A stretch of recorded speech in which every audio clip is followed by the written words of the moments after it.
We are live. We are worldwide, actually. My name is John Tedora, and you're listening to the What's on Sports podcast, brought to you by our friends over at whatsonsports.com. We're broadcasting live on YouTube and on Facebook, so if you guys ever want to listen, it's 10:30 every morning Eastern Time. For those of you that don't get the chance to watch us and listen to us live, you can always download these podcasts at all your favorite podcast places. So our downloads are going up and up and up. More people are listening. We're getting a lot of live views. It's actually pretty exciting. We're so happy that you guys decided to join us today. We have a full lineup of topics today that we're going to be talking about. We should be talking about something really cool, which is somebody wrote a letter to Roger Goodell complaining about a gambling line. Jerry Jones said something stupid again. We're going to be bringing in a special guest to tell us about how we can fix the Jets, if that's possible at all. Then I've got 5 crazy quarterback predictions I'm going to make for the upcoming year. And then we've got Michael Schussler, our fantasy expert, who's going to join us to tell us about his favorite fantasy picks for the weekend. And then, of course, Michael and I will probably get on to a little conversation before that about the Steelers and Ravens, which will be happening today at a 3:40 game, which is such an odd time for a football game. Now, speaking of which, I thought I would open up the show today by telling you why I'll be watching the show at 3:40 in the morning instead of 3:40 in the afternoon. But before I do that, let me tell you about our sponsor today. Today's show is sponsored by SportsTradingSystems.com. You can go over to SportsTradingSystems.com and learn a lot of cool stuff. For those of you that like to gamble, and especially for those of you that like to invest, Sports Trading Systems has come up with an incredible way that would teach anybody who knows how to use a computer how to take gambling lines and trade sports just like you trade stocks using back-tested historical data. We invite you to go over and check out our friends at SportsTradingSystems.com today. Trust me, it'll be worth it. Now, why am I going to watch the game at 3:40 a.m. as opposed to 3:40 p.m.? Well, What's on Sports is actually owned by a large company. We have 250 employees right now that work. Some work in Jacksonville, which is our home base. We have people that work all over the country, and actually we have people that work all over the world. Similarly, just like myself, my home base is actually in Thailand. So it's actually right now it is 10:36 p.m. in Thailand instead of 10:36 a.m. on the eastern seaboard of the United States. And I'll be watching this game tonight, which I'm a huge Steeler fan. I'll be watching this game at 3:40 a.m. Now, that's an odd time to watch a game.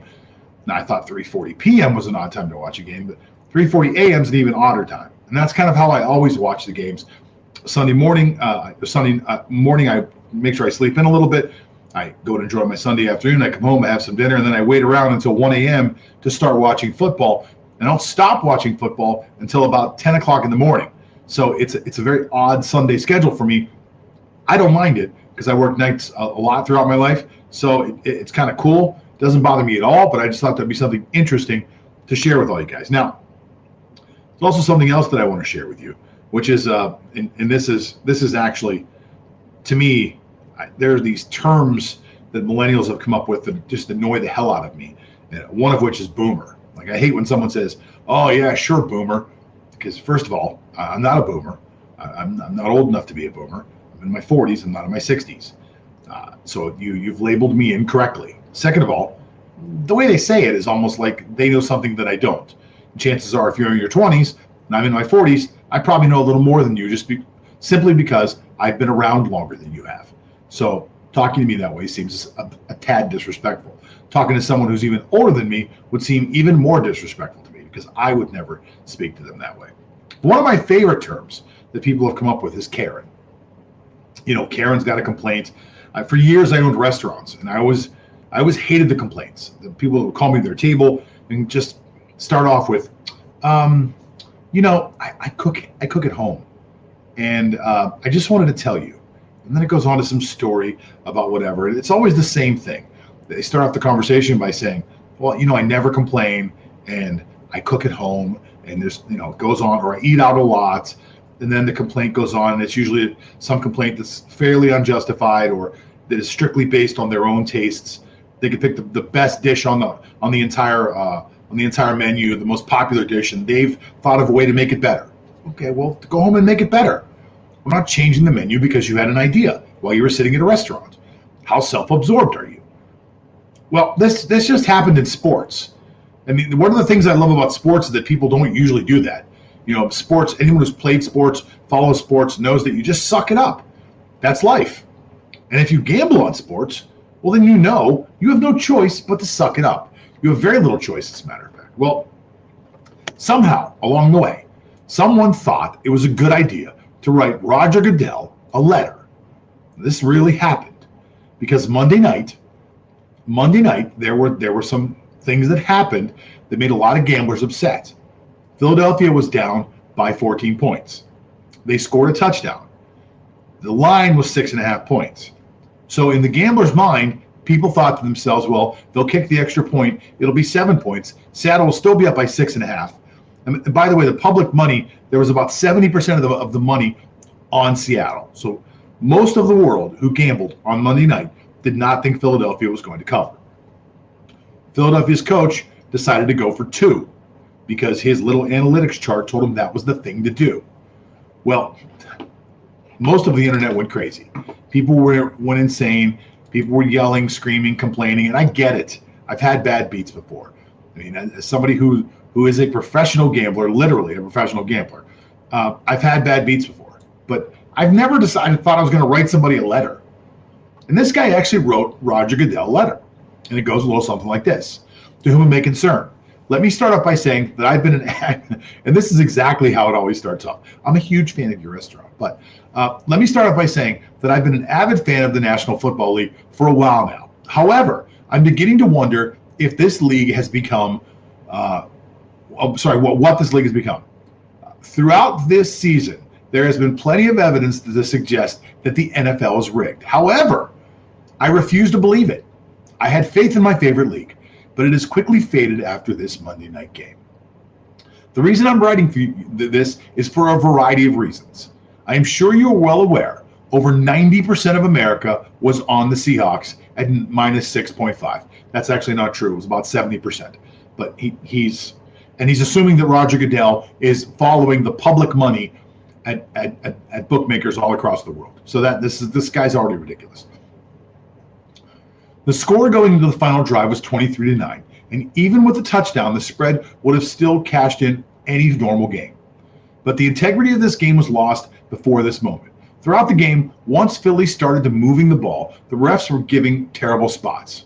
Now he's saying that the referees have moved the ball in favor of Philadelphia. To start, a first down was given in the second half when I guess he's talking about the quarterback. He was clearly a yard short. Another time, Carson Wentz got away with an obvious intentional grounding. This was a bad call. This was a bad call that he's talking about. It was clear and obvious that he threw the ball 4 yards short. It was very clear. It was a very, very clear call. There were many other errors, but I lack for time, and I will not dive into all of them. So this is the part that really upsets him. The game was never fair to begin with.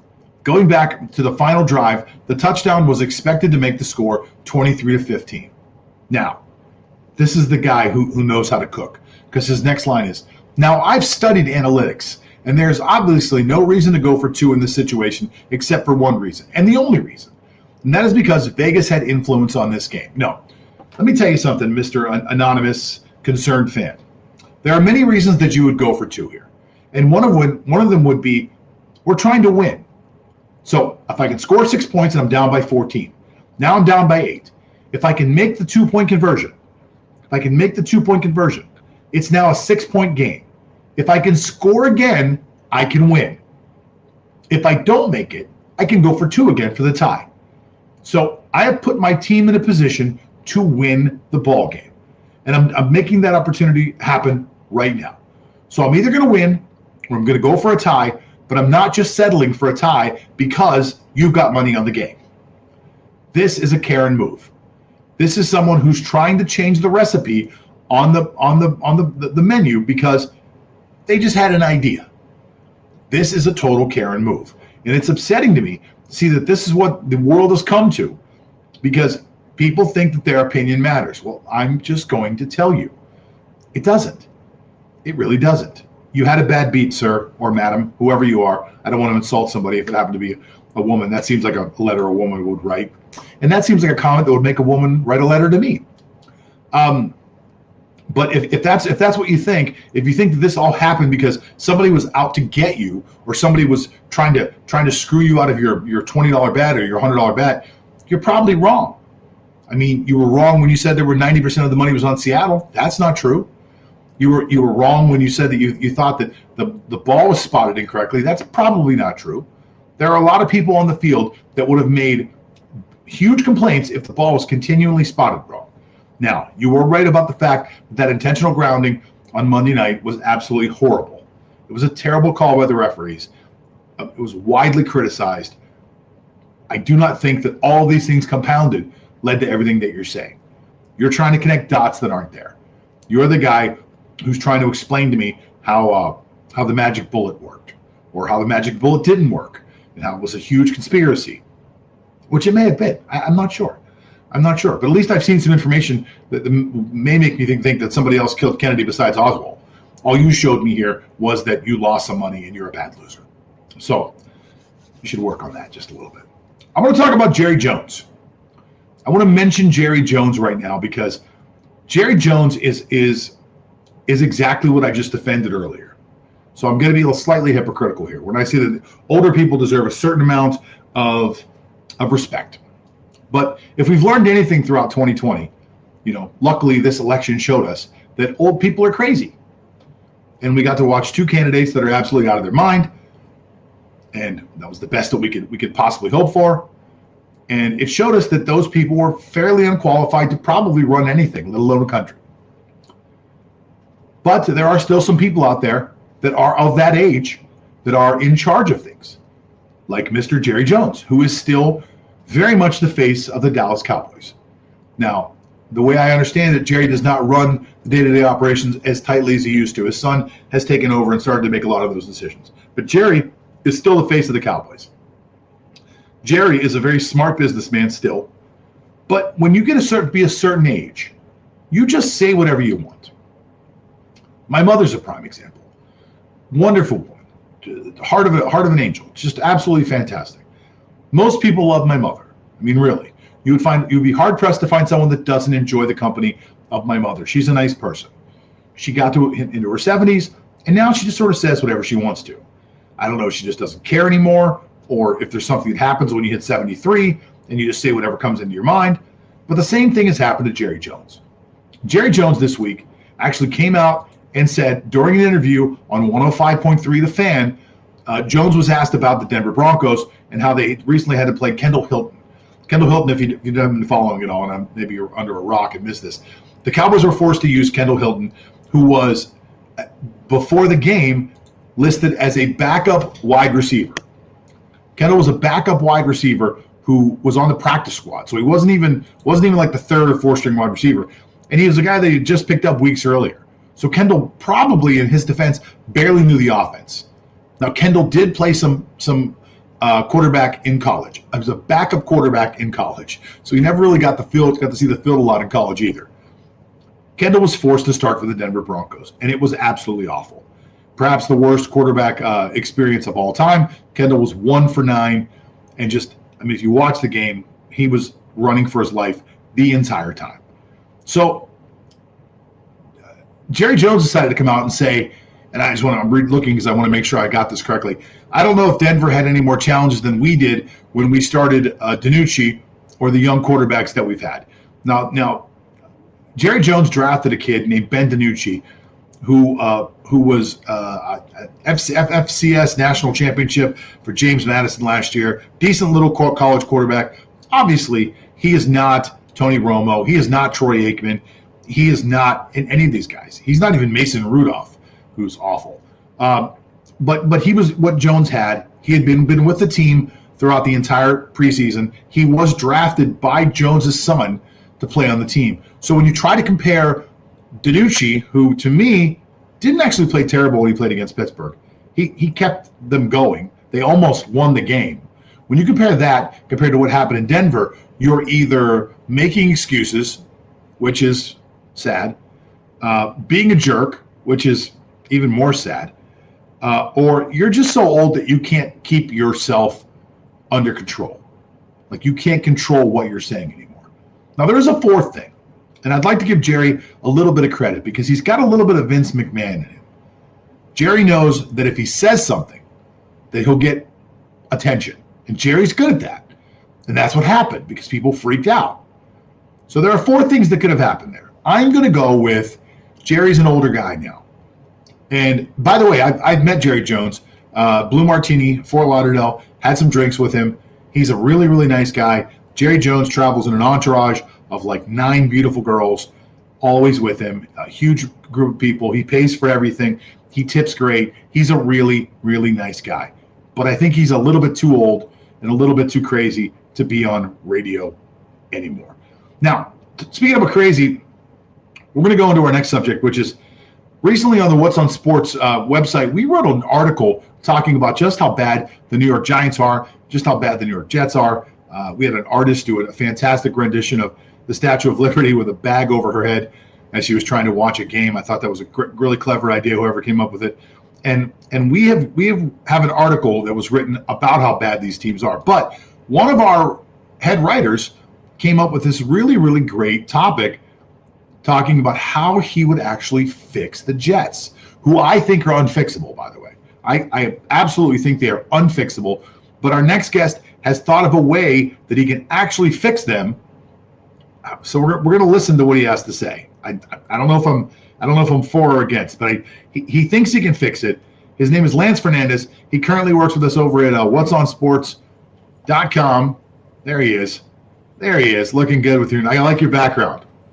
Yeah, just keeping up with the Jonases. John, how are you doing? I'm doing great, Lance. Thanks so much for joining us on the show today. I'm really interested in your perspective of how you think you can fix the New York Jets. Okay, so these are all speculative moves, as always with the NFL. There are a lot of misses when it comes to moves and transactions and all. But let's say the New York Jets were able to fulfill this checklist, sort of. Then they would become from an 0-11 team or possibly an 0-16 regarding with what will happen for the next 5 weeks. And then they will become legitimate contenders for the playoffs, not necessarily Super Bowls, but like playoff contenders. If only they'll follow this like 5-step method that is easier said than done, just like I've said earlier. All right, so this is Lance Fernandez's 5-step method on how to fix the Jets. Do you want to give them to me in like order of importance? Is there a lineup that like this is number 1, this is number 5, or are they just random? I believe that there would have to be an order regarding the steps to have more synchronism or like more effect into it. So okay. So let's start with number 1 then, Lance. What's the first thing that the Jets need to do in order to turn around that nightmare that they are? First and foremost is to get rid of Adam Gase. He has been caught lying that he took over play calling duties when in fact he didn't. And it's still his offensive coordinator who's doing the play calling duties. So the reporters called their bluff. I did not know that. Bluff. Yeah. So because of that dishonesty, and essentially he was brought in to New York to do what he did to Ryan Tannehill in Miami and do it to Sam Darnold, which didn't happen with the New York Jets. So essentially, Adam Gase has been a failure in the New York Jets system. He will not be the coach of the future. He's not the right person to lead this team to the future. And that's why the first step has to get rid of him, take him out, let him thrive elsewhere, and start from scratch when it comes to coaching. Well, look, I lived in Miami during the time that Adam Gase was the head coach of the Miami Dolphins, and I'm going to tell you, he was not a good coach there. He ruined Ryan Tannehill there. You see the tremendous amount of strides that Tannehill has taken from the time he left Miami to go to Tennessee, and I blame Tannehill's lack of development on Adam Gase. It was a shocker that he got hired inside that division after they'd already seen him twice a year for a few years. So, okay, Adam Gase is gone. Find somebody else. What's the second step on how to fix the New York Jets? Okay, second step, I believe, is to trade Sam Darnold away because as of this moment, he still has value. So if you do it later than earlier, then he would lose a lot of value. He would lose a lot of corresponding assets or draft picks that can be tagged into Sam Darnold because they are preparing for what's coming next, which is the draft. Sam Darnold should not be judged for what he has done, but rather for what he still can do. And that's the tricky part when it comes to general manager Douglas, is to how to pitch him that, hey, Sam Darnold will be your quarterback for the future, and not tell them that, hey, essentially Sam Darnold has been a dud as of late and he hasn't done essentially anything. All right. So what kind of draft capital you think you can get back for somebody like a Sam Darnold? I believe Darnold was a top 7 pick if I remember correctly, top 5, top 6. I don't remember. Maybe it was number 3. I'm failing to remember when he got drafted. But let's say it was the top 5 pick. What do you think you can get back for a Sam Darnold? Well, his performance as of late has diminished his value to some extent, but still, you cannot avoid the fact that he was like a top 10, top 5 draft pick. So, and given the situation that the New York Jets are in right now, they would rather have the draft picks as compared to players themselves, because the other team will always judge Darnold for what he has already done. And based on that, they would give players that we can call rotational players, serviceable players, that they think or perceive is of equal value to what Sam Darnold has done already. Not some Sam Darnold will be able to do in the next few years, because his best years in football are still in front of him. And that's the tricky part, because you're trying to sell a future Sam Darnold when so far he has done little to nothing in his stint in the NFL so far. Yeah. So you're basically selling look, it didn't work out here, but this is the next spot. You could make him better. You have to really convince somebody that they can do it, or somebody has to believe. Really, I guess you've got to already have that belief. Yeah. You could make him better. I want to say Josh Rosen was in the same draft class, and I believe Miami got him for a 2nd and a 5th. I think the Jets would be lucky to get a 2nd and a 5th for Darnold at this point. And let's just say they get him for a 3rd round pick, and we move on to your 3rd thing that can fix the New York Jets. Yeah, I agree with the 3rd round pick. I guess that sounds fair. Well, for what they will be able to get with Darnold, and of course, so you remove Sam Darnold, you retain Joe Flacco for obviously his championship experience. Even though there has been questions about his like willingness to play the game in the future years, but now that they are 0-11, and essentially they have the first overall selection in the upcoming draft, barring any good performances in the next 5 weeks for them, and barring any shitty performances from the Jacksonville Jaguars that can jeopardize their number 1 selection, then it's just right for them to take Trevor Lawrence out of Clemson University. So they take away Darnold, they get rid of a potential quarterback controversy, because Darnold can still play. And with Trevor Lawrence there, then they are avoiding like a QB1, QB 1.5 situation wherein they couldn't pick which is which. So at least it would be clear that once they draft Trevor Lawrence, Joe Flacco will be like an Alex Smith to a Patrick Mahomes in Kansas City. So it could be Flacco starting for the first few games, or like first half of the 2021 season, until they are confident enough to turn the reins to Trevor Lawrence, which is what is described to us is like a once-in-a-generation athlete. It's a can't-miss prospect. He is the best quarterback in all of college football right now, and he has the accolades to prove it. Yeah, people are certainly excited about him. You bring up a great point about Alex Smith being able to tutor Patrick Mahomes, and Mahomes being almost in like an incubator where they allowed him to sit and watch and grow. It's interesting. This week there was a comment from Tyreek Hill, who came out and said that his first impression of Patrick Mahomes was that he was trash. He came into camp, saw him throw a few balls, and said, "This kid's terrible. He's trash." Now that may have been an overreaction, but the end of the story is that he was not impressed with what could be the most incredible talent of all time. So it's very interesting to know that Tyreek Hill thought he was trash. So I think a lot of these guys, my point is, I think a lot of these guys need the ability to sit for a little bit.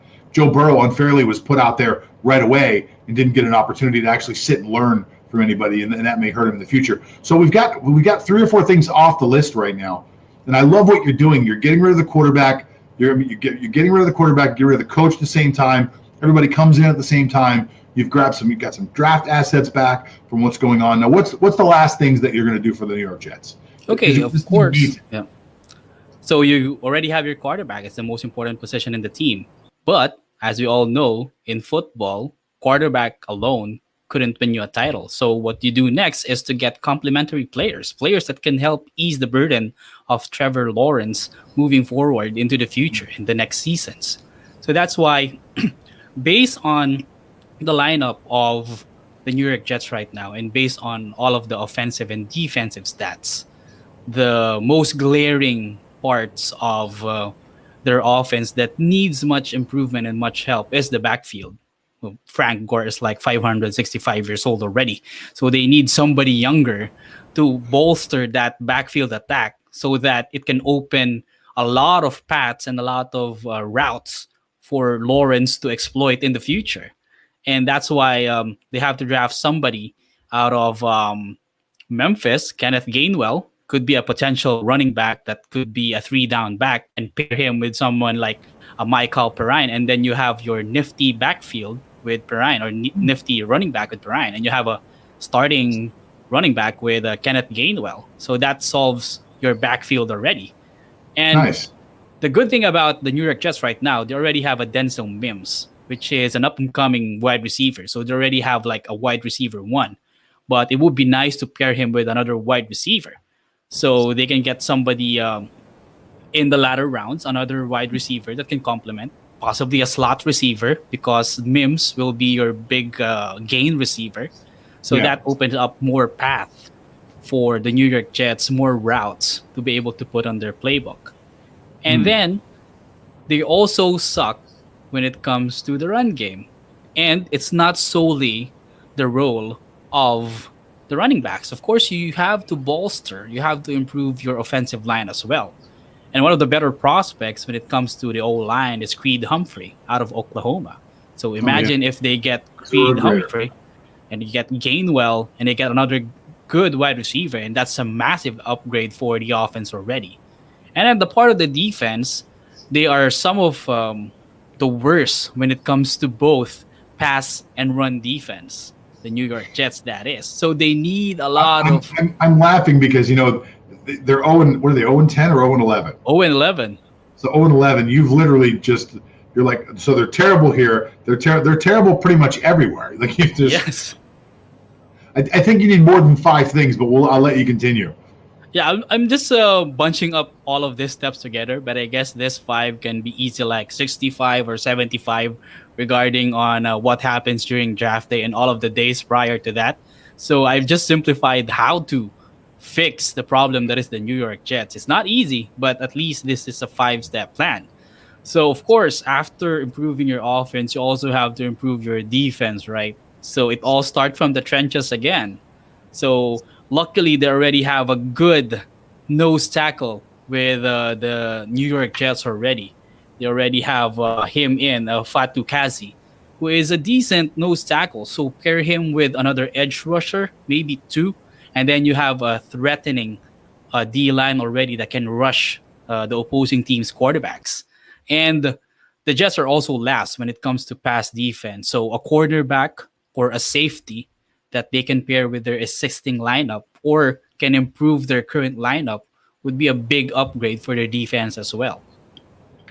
His name is Lance Fernandez. He's one of our head writers over at whatsonsports.com. He used to work for Fox Sports. Lance, I appreciate you coming on the show. I can't wait to read your next article. You wrote an article about this very topic, correct? And it's on the website right now? Yes, it's published on the website right now. I hope everybody could read it and bash us or agree with us if all they want.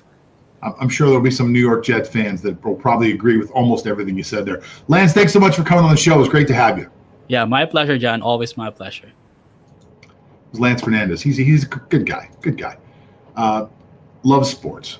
Well, there you go. That's how to fix the Jets. Now, before we go any further, I can't wait to get in with him. Michael Schussler is going to be our next guest, but he's not coming on yet. But when he does come on, we're going to be talking about Ravens versus Steelers, which is going to be like the 3:40 game today. For those of you that are at work and forgot there was a football game on, you may want to suddenly come up with like a stomach illness or something so you can leave work early, or I don't know, something wrong with your dog.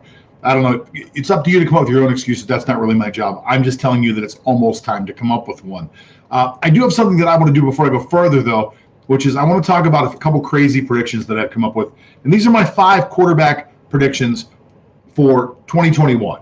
So as you see this year actually finish up, this will actually lead us into what's going to happen over the next year. And I think this is going to find a lot of this really interesting. And I want you guys to keep watching the show. If not, just bookmark us so you know when to come back, so you can tell me whether I was right or wrong. I guarantee that I'm right on at least 4 of these. But I might be right on all of these. I'm not sure yet. But here's number 1. At the end of this year, Cam Newton will retire. Now, he won't retire because he's tired. He won't retire because he's old. He won't retire because it's time. He'll retire because he'll have no choice. No one is going to sign Cam Newton after this year. If anything, his time in New England right now has proven to almost everybody that Cam Newton is an elite athlete. Cam Newton is an incredibly charismatic individual. Cam Newton is a good teammate who people enjoy playing with, but Cam Newton is not a very good quarterback. And if you need any more evidence of that, all you have to do is go look at that fourth quarter drive where the Patriots did score, but not only because of a crazy penalty by the Arizona Cardinals this Sunday. And you'll see that Cam Newton was having trouble throwing screen passes. He's just not a very accurate person. But I do have some place where I think Cam Newton should go, where he will provide the most value that he could provide possibly in his entire career. Cam Newton should be the new Monday Night Football color commentator. He would be absolutely fantastic at that job. He is a charismatic, good-looking guy who knows the game, who can talk about the game, who people I think would really enjoy listening to. And if you gave him a little push, Cam could probably be a little bit like of a fire starter, where he could go out there, throw some bombs, get some people excited, get some people agitated. I think Cam Newton would be fantastic at that. I think that's a perfect job for him. Cam should end up on Monday night. Prediction number 2, the Ravens will ruin Lamar Jackson. That's right. The Ravens are absolutely positively going to destroy this kid. They're going to bring in a new offensive coordinator who won't understand Lamar Jackson's talents, will try to turn him into Patrick Mahomes, will try to turn him into Russell Wilson. That is not who this kid is. They're going to ruin Lamar Jackson coming up. Justin Herbert will be our next quarterback superstar. That's right. You heard it here first. If you've watched this kid play at all, his pocket presence is the presence of somebody who's in his 40s. The kid is fantastic. He really, really looks like he's got a firm grasp on the game. He was never meant to be the starter. People thought he was going to need at least a year of development. Tyrod Taylor was supposed to own that job for at least the first 10 to 12 games. Happenstance brought about somebody stabbing him in the chest. His own doctor stabbed him in the chest to puncture his lung. I wouldn't go see that guy. But pushed Herbert on the field, who wasn't supposed to be ready. He has been nothing but spectacular when you watch him play. He makes heady, smart plays. He can run with his legs. He can do just about everything. Justin Herbert is going to be a superstar in this league starting next year. Fitzmagic will start, maybe not for the Miami Dolphins, but somebody will pick up Ryan Fitzpatrick and they will make him their starter next year. Now, it could be someone like the Jets, who Lance was talking about earlier, and it could be somebody like the Jets who bring Fitzmagic in and say, listen, we're going to draft this kid, and you're going to be the kid in front, you're going to be the guy in front of him, you're going to teach him, and unfortunately, Fitzmagic will have that role next year. It's the worst role for a quarterback, knowing that you're the guy who's just kind of keeping the seat warm until the kid's ready to play. But, with Fitzmagic, he can win you some games. He's played for the Jets before. He's been up there. He knows the New York crowd. I don't know if he'd want to go there, but there are places like that where Ryan Fitzpatrick would fit in perfectly. And my very last prediction for the quarterbacks, my 5 bold quarterback predictions, Joey Burrow will absolutely positively fade away. What we saw this year, that 9-game, that 8-game anomaly of Joe Burrow looking like he can be a superstar, will fade away. Joe Burrow did not just tear his ACL. He tore his ACL, and I believe he tore his MCL, or it could be his PCL. It's one of the other ligaments. It's a severely bad knee trauma. I had the same thing. Of course, I was never an elite athlete like Joe Burrow is, but it is a tremendously hard thing to rehabilitate from. I had it a while back. I had it probably like 18, 20 years back. Science has moved forward. Of course, there's stem cells and there are things like that can help with the rehabilitation. But Joe Burrow is looking at least a 12-month recovery period, which means that he won't be ready until the middle of next year. And at that point, maybe he won't be ready next year at all. and people haven't even talked about that yet. If he does come back, we kind of always thought that Cincinnati would ruin him. We kind of believe that they'll do it again. So Joe Burrow will fade away. He'll be one of those guys that we'll talk about for a long time, and we'll say, geez, whatever happened to Joe Burrow? Or what a bust. It'll be a shame to say that because Joe Burrow's a good kid. But that's where we're going to end up with Joe Burrow. And that's my 5 quarterback predictions for the day.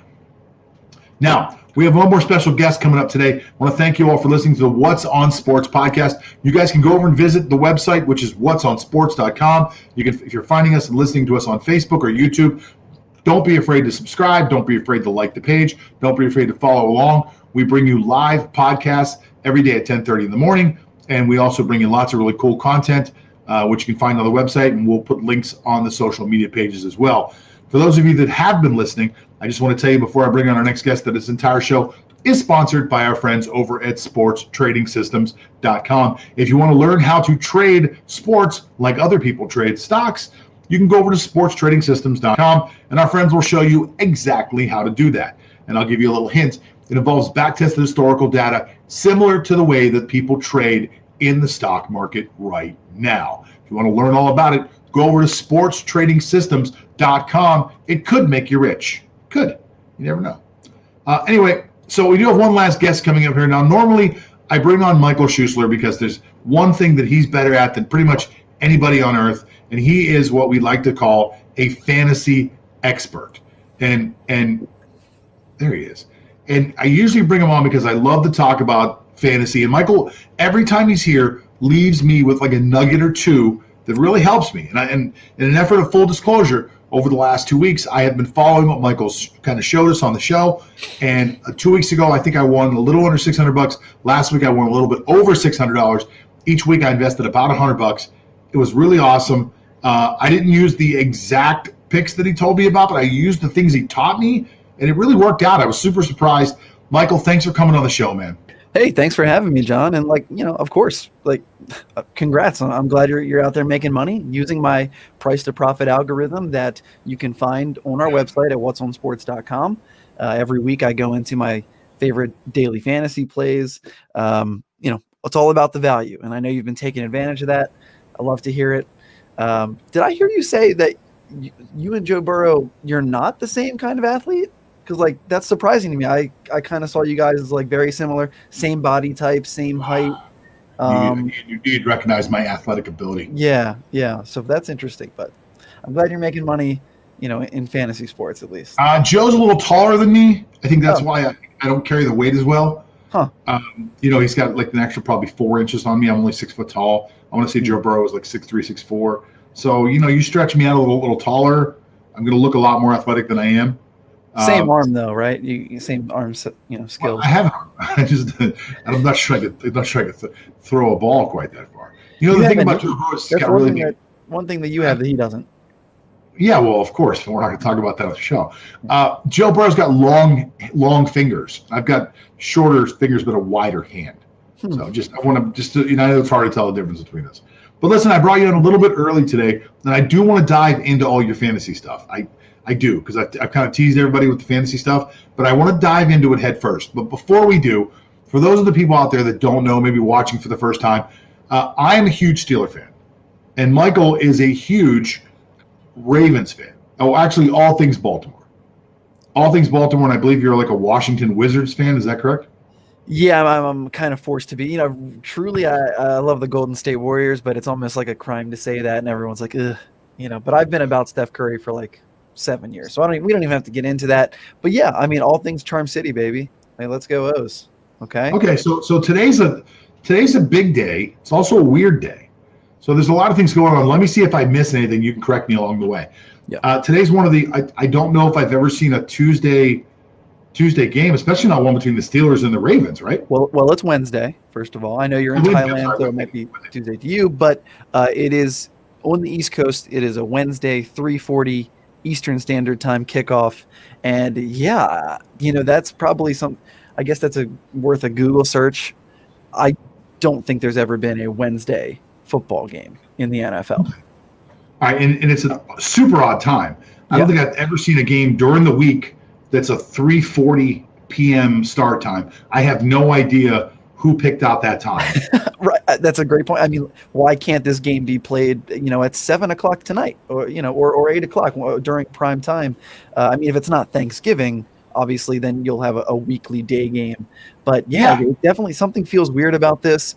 As of right now, the game is still scheduled to be played, and that's what I'm happy about. Like, I'm just glad that we're getting this game in, because it's an incredible can of worms that would be opened if this game were to be canceled, because both of these teams have already had a bye week. The Steelers' Week 5 matchup against the Bills had to get canceled and moved because of COVID already. So the NFL has, seems to have done what they can to get this game in. I think we can be appreciative of that at least. And hey, Wednesday afternoon football. Well, listen, I know there were a lot of Steeler fans that were upset. There were a lot of Ravens fans that were upset. Both teams probably just wanted to play, like, especially the fans, like, let's just play and get it over with. Obviously, there were reasons that the Ravens could not play, and it wasn't because of, so people out there know, it wasn't because a couple guys got sick. It was because that they weren't sure how deep the infection had gotten and how many people were contaminated, and they wanted to wait within a certain window of time to find out if anybody else had popped up with COVID. And that was why they'd waited so long. There was a lot of misinformation out there of people saying that John Harbaugh had influenced this, and that so-and-so had done this, and that certain Ravens players wouldn't play. And none of those things are true as far as I know. No, from what I know, that, well, sorry, correct me if I'm wrong. From what I know, that they didn't play because they were waiting to find out if anybody else was infected in Baltimore. That is correct, right? Yeah, well, this is a true breakout.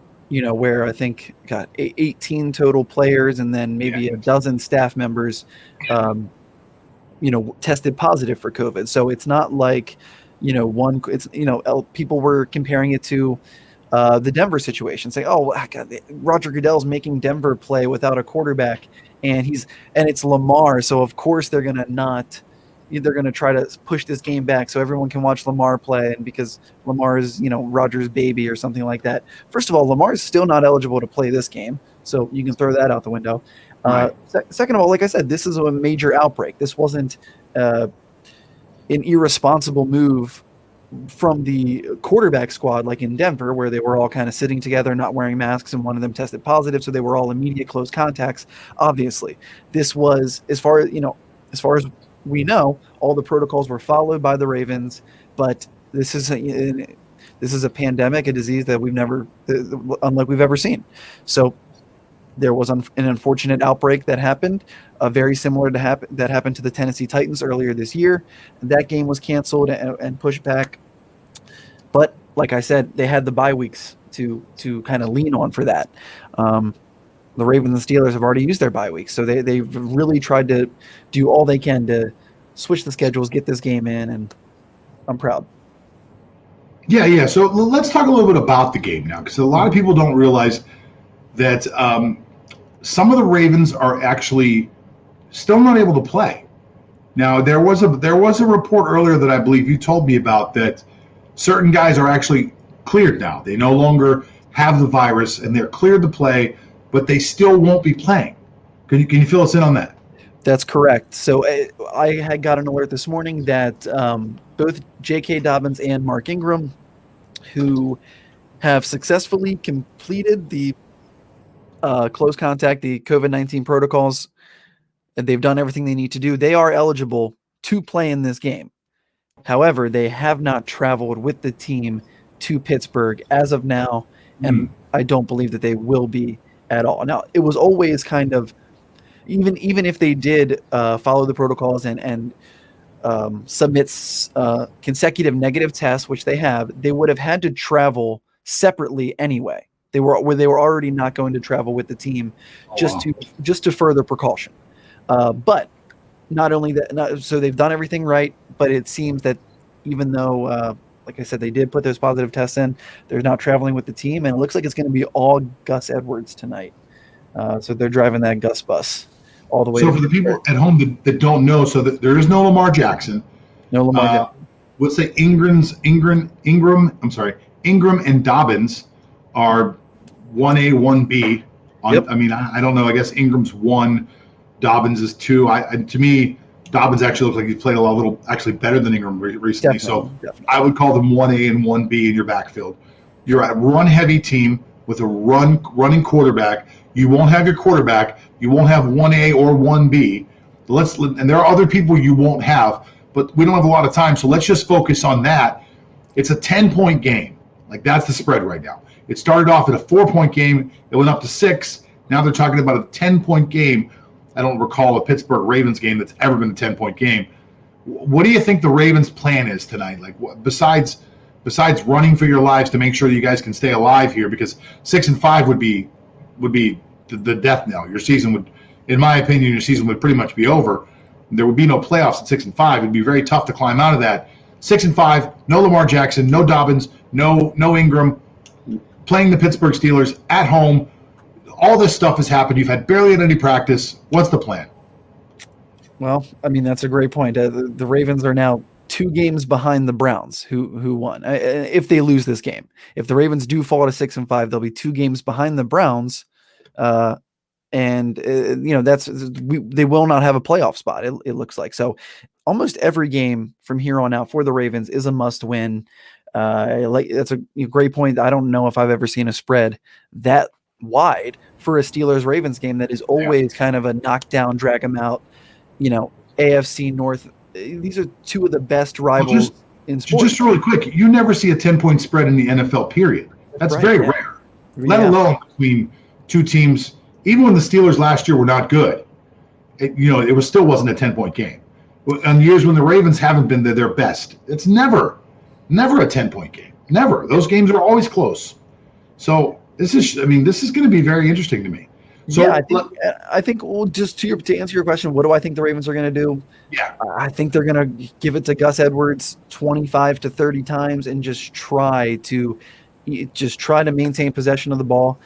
I'm not entirely confident that Robert Griffin is going to be able to, lead this offense the same way Lamar Jackson has done. And Lamar's even struggled in recent weeks, as we've covered extensively on this show. So Trace Mcsorley, our backup quarterback out of Penn State, I actually would be kind of excited and interested to see if he gets in at all, if RG3 struggles or if he's just not able to get the offense going from the passing attack. Yeah, because, that's not necessarily RG3's game. Trace Mcsorley, I think, is very promising. At the very least, we can get him out there, kind of showcase his skill set a little bit, maybe use him as trade bait going forward. So we'll see. I don't think it's going to be very pretty. I'm definitely going to watch it because I love my Ravens. I'm going to love to watch them, against your Steelers. I think it's going to be a tougher game than people think. But I think a 10-point spread is probably accurate. His name is Michael Schussler. He is the head guy over at whatsonsports.com, and he's also widely known as one of the fantasy experts in America today. Now, again, I followed Michael's information over the last few weeks, and this is not blowing smoke up Michael's butt or anything like that.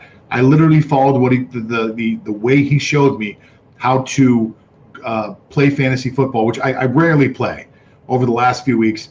And I just put a few bucks in just to mess around. I think I spent $100 the first week, invested $100, and I want to say I invested like a little under 120 the second week. I won close to $600 each week. So it's been really good for me to actually listen to what Michael's got to say. So today I invite you guys to do the same thing. We've got Michael Schussler here today. And Michael, I think the way we talked about it, you've got a whole article on the What's on Sports website, which is whatsonsports.com. You can go over and check out all of your fantasy rankings. But today, before you came on the show, you said, John, what do you want to hear about? I said, listen, I'm having so much trouble with running backs. And if you could help me out to pick out some decent running backs for this week, I would appreciate it. So today we're going to talk running backs, right? Absolutely. Now, like you mentioned, my daily fantasy article will be on the website for, on whatsonsports.com. That comes out every week, and that kind of focuses on specific values and using my price to profit algorithm to find the best values for DFS, or daily fantasy sports, mostly on DraftKings or FanDuel, the 2 most popular sites for that. Today, though, we're going to talk about my just player rankings in general. So this is mostly for season long, where, like you say, John, you're in a bit of a dilemma. You don't know who to start. This guy has a great matchup, but this guy's a stud. Well, anyone who is in a conundrum like that can easily check out my rankings, see my own personalized ideal of how I would rank these guys. So as far as running backs go, I don't think this is a surprise to anyone. It's got to be Dalvin Cook against Jacksonville at the top of the list. I mean, he's the number one scorer in fantasy for a position player so far this year. He's on pace to set touchdown records and yardage records for the Vikings. So, Dalvin Cook has been their entire offense. But he's playing a high school team. Well, he's playing a one-win team. Yeah, that is bottom. The Jacksonville Jaguars are a bottom 5 defense against the run. Dalvin Cook is also coming off of his season worst performance. So with just 3.4 fantasy points. So, I think he is the number one scorer this week. He's already dropped like a 40 burger twice this year so far. I could see him doing it again, going for another 200 yards and 2 touchdowns against the Jags. On a very similar note, Josh Jacobs of the Las Vegas Raiders. I love his matchup against the New York Jets this week. He's also coming off of a season-low fantasy production, just a brutal game for all of the Raiders last week. But he gets the Jets this week, and he was a little banged up coming out of the contest. But if he's healthy, I think that this is another blowout here, very similar to the Vikings and the Jags, where Josh Jacobs, John Gruden, and the Raiders are going to run the ball down the Jets' throat. They're a bottom 10 defense against the run. I think those are both top 3 plays for me. So, Michael, really quick, with Jacobs, do you know that I know he didn't have a lot of carries last week. Was that because of the score, or was it because he got hurt? I didn't really see the information there, but yeah, I realized he got he took 12 carries the whole game, which is not indicative of what he normally gets.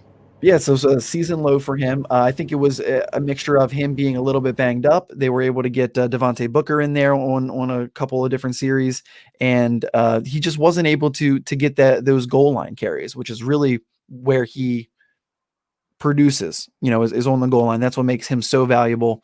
Is that John Gruden loves to just, if they're inside the 5, they'll give it to Josh Jacobs 3 times in a row. If he doesn't get it, fine, they'll kick a field goal. So. They weren't really able to get into the red zone that often last week, and I think that had a major effect on his performance. But just like Dalvin Cook, I expect Josh Jacobs to bounce back major this week, and I love his matchup, love his ranking. So, as far as a diamond in the rough goes, though, Austin Eckler in his first game back, he had 25 touches, 14 carries for 44 yards, 11 receptions. That's the thing, 11 catches for 85 yards. Those are Christian McCaffrey numbers, and he didn't score. He didn't get into the end zone, but you love to see that usage with Austin Eckler, especially, people thought maybe Anthony Lynn, the head coach of the Chargers, was going to maybe take it easy on him, not give him as many touches, but boom, he gets 25 touches out of the gate, over 120 yards. He's a must start, top 10 back this week and going forward. I know he gets the Patriots. Bill Belichick will most likely try to scheme to shut down Herbert and Keenan Allen, I imagine, which opens up a lot of dunk passes to Austin Eckler. And, like I said, he got 14 carries too. He is their primary workhorse back. Love Austin Eckler going forward. So I always call the game that Eckler had the welcome back game. Like they literally used him exactly the way they used to use him, if not more, but in the same way as when he left. Like he didn't get eased back into that game. I was watching that game peripherally because I had Eckler on one of my teams, and I was so shocked they kept giving him. I'm like, oh, I wonder how they're going to use him today. Maybe 30% of what they used to. They used him like 120% of what they used. It was just amazing. New quarterback. I wasn't sure if the quarterback would jive well with him. It was amazing. It was really impressive. Yeah, I think that is how they want to use him going forward, and that's why they were so excited to say, "Oh, Melvin Gordon, yeah, like we're not going to pay you. We got this dude, Austin Eckler, who is better than you in every aspect of the game. He's a better runner. He's a better pass catching back." So, on that note of players returning from injury, I also love Chris Carson this week and going forward. I mean, he's back. He only had 8 rushes, okay, but his touchdown run I don't know if you saw that. It was so impressive. I mean, he looked like Derrick Henry. He powered through 4 or 5 defenders on his way to the end zone from the 16, and he gets the Giants this week. Another bottom 10 defense. I love Chris Carson's matchup. He's their guy, and Carlos Hyde has been very serviceable in that role. But I think now that Carson is back and healthy, he missed, I think, 4 weeks with a mild foot sprain. He's back, and that's a team that really wants to run the ball. Exactly. Russ has been cooking, and the flavor's gotten a little stale. So let's go back to a nice Carson salad here. Well, look, Russell Wilson is much better off of play action. So if you get the run game, your play action all of a sudden has some type of power behind it, and you've really powered up Russell Wilson to make him, I think, a better quarterback with a stronger run game. Yep. And then I'll give you 2 more. I don't want to give you too much, but I'll give you 2 more. Tease him today. Yeah, I'll tease you a little bit. But just on that same vein, another player who's been out comes back from injury and scores a touchdown because he is this team's lead back, Raheem Mostert of the San Francisco 49ers. He gets the Bills, who just gave up 120 yards, as I mentioned, to Austin Eckler. This is another team that wants to run the ball, and they like to use one primary back. That is Raheem Mostert when he's healthy. He scored, in his first game back last week. He looked really good. I think they're going to just continue to feed him as he gets more comfortable and back into shape here. And then my very last one is a guy that I talk about all the time. I write about him in my column every week. It's not Antonio Gibson, although I do love him. But Wayne Gallman. I was just going to say, is it Antonio Gibson again? Yeah, no, I love Antonio Gibson, but who I really love this week, Wayne Gallman. I mean, gosh, I've loved Saquon Barkley. That's no secret. But Wayne Gallman has been so consistent, taking over as the lead back for the New York Giants. He has 5 touchdowns in 5 straight games. I've mentioned him I think 5 straight weeks in my DFS article because the value is so good. And last week he got a career high 24 carries and produced a career high 94 yards on those carries and another score. So I love Goldman this week. He's a top 12 back for me. And going forward, I can't see him not being an RB1 or a top 12 running back going forward. And so anyone who I was just going to ask you about that. You did a really good job of predicting that Deontay Johnson's value would go up. And I told you I've only been playing for a few weeks, but when I first looked on DraftKings, I think 3 weeks ago, Deontay Johnson was the cheapest of the 3 Steeler wide receivers. Last week he was the most expensive. Like they kind of figured it out, and it took them a few weeks to figure it out. Do you think they're going to figure it out with Wayne out in New York, and these prices will start to go up for some of these guys?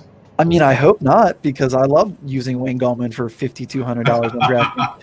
But you're right. I mean, it's kind of like a pendulum. Deontay Johnson was so underpriced because the saying is, I don't know if I brought it. I don't even know where I heard this, but Deontay Johnson doesn't always finish games, but when he does, it's with double-digit targets. And that's 100% true because Big Ben loves him. So I think his value is starting to be more appropriate, where he's sliding into the $6,000, $6,500 range. Wayne Gallman, it seems like they don't believe it. Just like I didn't necessarily believe it at the beginning of the year, but then just after watching him take over this role, it's no secret that they want him to be the guy in Saquon's absence. So it's up to DraftKings to make that adjustment. Do I think they will? I think they have to. I hope they don't, though. And I hope Deontay Johnson comes back down because he's fantastic as well at that value. His name is Michael Schussler. He is I think he's the most amazing fantasy expert on the. Well, I know you hate when I'm so complimentary, but I think he's the best fantasy expert on the net right now.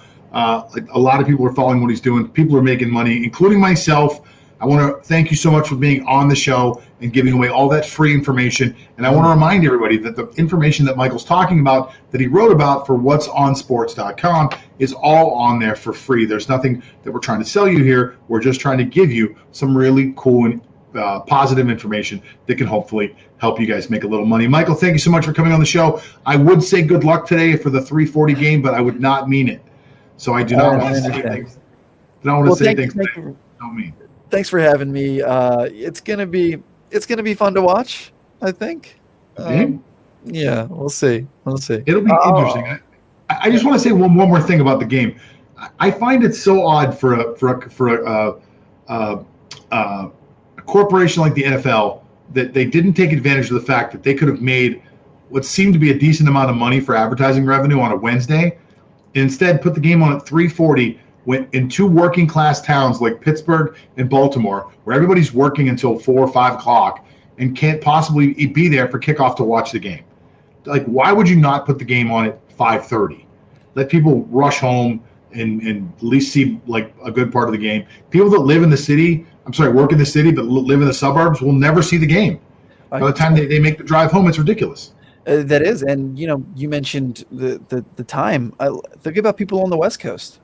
It's 12:40. 12. Their lunch break is over as kickoff starts. So, and the Steelers are one of the most well-traveled teams, in the country. So there's Steeler fans all over the place, as you know. I think that is kind of a shame that more people aren't going to be able to put eyeballs on this game, which was supposed to be a true marquee matchup. That's why they scheduled it for originally the Thanksgiving night game. Yeah. And now they're kind of like, who cares about this game? Let's just get it out of the way and get it over with. Like I said, I'm happy they're playing it. I'm excited that we're going to see it. But that's a good point. It's not getting the justice it deserves, and maybe that's good for this week. Cause, you make a fantastic point, though. Before we wrap up, that this was probably going to be the most watched game of the week, and will now be the least watched game of the week. It's very bizarre. Michael Schussler coming at us, guys. Go over and check out his stuff on whatsonsports.com. My name is John Tenor, and it's been a pleasure to have you guys on board the show today. It's been so much fun. We invite you to check us out on the web. We're on Facebook. We're on Instagram. We're on YouTube. We're on. We're everywhere. We're literally everywhere. We're worldwide. This is the What's on Sports podcast. Thank you so much for listening. We will see you next time.